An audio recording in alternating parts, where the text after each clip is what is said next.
కృష్ణా జిల్లా తోట్లవల్లూరు మండలంలోని తోడేళ్ల దిబ్బలంక గ్రామస్తులు అధికారులపై ఆగ్రహం వ్యక్తం చేశారు.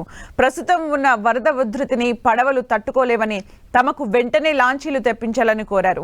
వరద ప్రవాహం 11 లక్షల క్యూసెక్కులు ఉన్నప్పుడు 5 కిలోమీటర్ల మేర నది దాటే క్రమంలో తమ ప్రాణాలు పోతే ఎవరు బాధ్యత వహిస్తారని మండిపడ్డారు. ఇప్పటికైనా అధికారులు స్పందించి తమకు లాంచీలు తెప్పించాలని కోరుతున్నారు గ్రామస్తులు.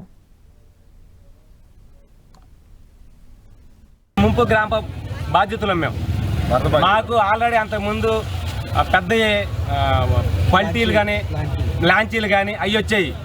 ఏదో చిన్న బోట్లు తీసుకొచ్చి వాళ్ళ మేము 15 మంది వరదా చనిపోయేవాడిని. తోడేళ్ళ బ్లాంక్లో మొత్తం నేనే జనాన్ని కూడా ఎక్కించుకోదు నేనే. అలాంటిది ఆ బోట్ల మీద నాకు వచ్చేప్పటి నాకైతే ఒకసారి అయితే ఒక తమ్మాన్ని కొట్టేపోయేపటి తమ్మాన్ని తప్పిలేక ఒక బెత్తలో పోయింది.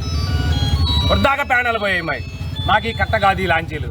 కలెక్టర్ గారికి ఫోన్ చేస్తే లాంచీలు వచ్చినాయి, లైట్లు కూడా ఉన్నాయి అని చెప్పారు. వీటి లైట్లు ఉన్నాయా? ఎదురు మేము అక్కడ చచ్చిపోతాం. ఇప్పుడు ఎందుకు ఈ ఏట్లో చచ్చిపోవాలి? మళ్ళీ శవాలు కూడా దొరకవు కదండి. ఇప్పుడు అక్కడ వెళ్తే మా వాళ్ళు అన్న చూసుకుంటారు. ఇక్కడ వస్తే ఎవరు తట్టిపోయిందో తెలియదు.